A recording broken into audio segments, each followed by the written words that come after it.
the other thing that's come out of this autumn, as if it needs to be restated, is the importance of breakdown.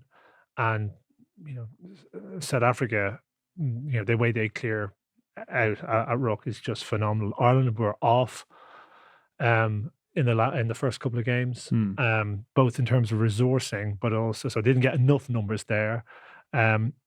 They didn't get when the numbers were there, they weren't accurate enough for the breakdown, and that is something that never happens in South Africa. And listen, by the way, South Africa are intimidatingly good at the moment, and for a very long period into the future. This isn't like are they bouncing up and down from number 1 and number 3 in the world? They're not. Like, let's not have this conversation for a very long time. These are like number 1 by a long way. They're a long way ahead of everyone at the moment, I think. Like, they're phenomenal. They are impeccable at the breakdown and ferocious. I thought Scotland were good at the breakdown as well. So it's a component that's required. But I also know that Joe Schmidt will be nailing that, because it's a bedrock for what he did with Leinster and then what he did with Ireland. It was like crucially important, that accuracy at the breakdown. You're violent, but you were pinpoint accurate. And if Australia develop that, because they're on a journey with that, then they become a much more live concern for everyone. Just very quickly on the Boks, I want to obviously get more into Scotland and Ireland. Do you think they are set up for long-term dominance from now? I asked the question because if you look at Bongi Namambi, Malcolm Marx, they will be going into a third World Cup. Etzebeth will be a fourth. Khaleesi will be a third. Pollard will be a fourth. Creel will be a fourth. I mean, a lot of those guys have been around for a very long time, and I know they have got an extra layer for why they play for South Africa, and we've seen that in the fabulous documentaries. But can you sustain what they have for that long? Are the next generation coming through? Well, you look at their depth at the weekend. They just have a conveyor belt of talent. But if you remove all of that experience, do you not then have to regrow that element within the team? Listen, there may be an element of that, but it's in the absolute perfect sort of fertile ground for development.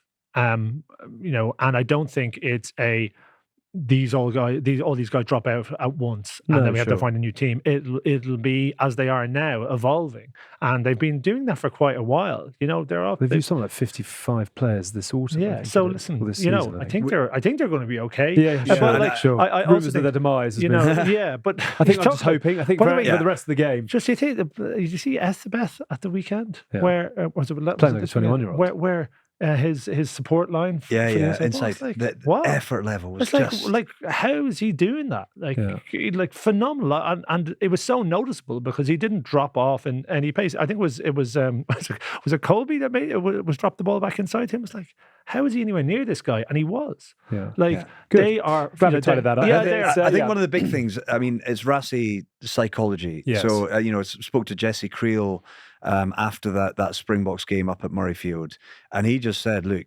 Rassie has said to us as a squad, we want to be the 2 best teams in the world within this squad. Right. We don't know who our number 1s are. We don't know who our number 2s are.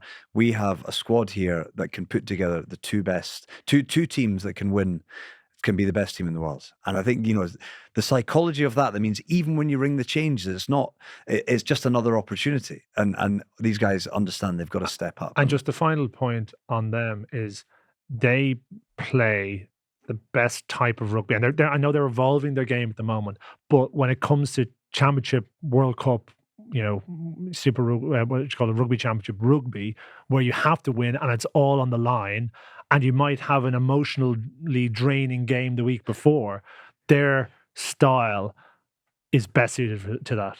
You can tell they're the big bad wolf right now, because a show about Scotland and Ireland has just drifted into the Springboks, and we're all here lauding them, as perhaps we should be. I was going to ask about Scotland, but actually, given we are talking about South Africa, should we just fly through the World Rugby Awards and probably doff our caps? So men's 15s Player of the Year, Pieter-Steph du Toit. Women's 15s Player of the Year, Ellie Kildunn. Congratulations to you. Men's 7s Player of the Year, Antoine Dupont.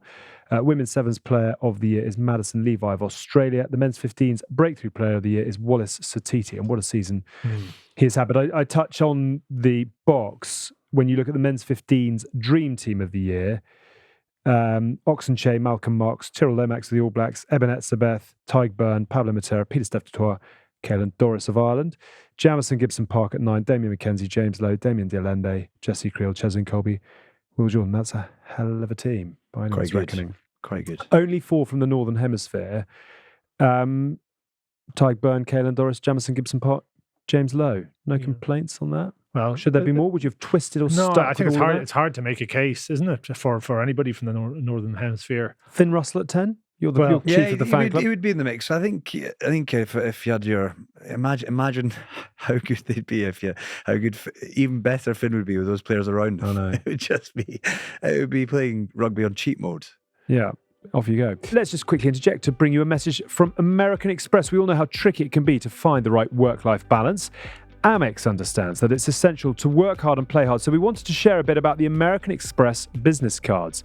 With an Amex business card, you can earn points on your business transactions and then use those points to switch off and enjoy some downtime. For instance, you can earn points on everyday office purchases like furniture, a new laptop, or even your team days out, and then use those points to help you unwind or recharge.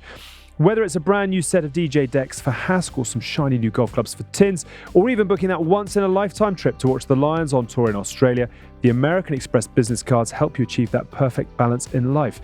For more information, search Amex Business Card. Terms and annual fees apply. 18+, subject to status.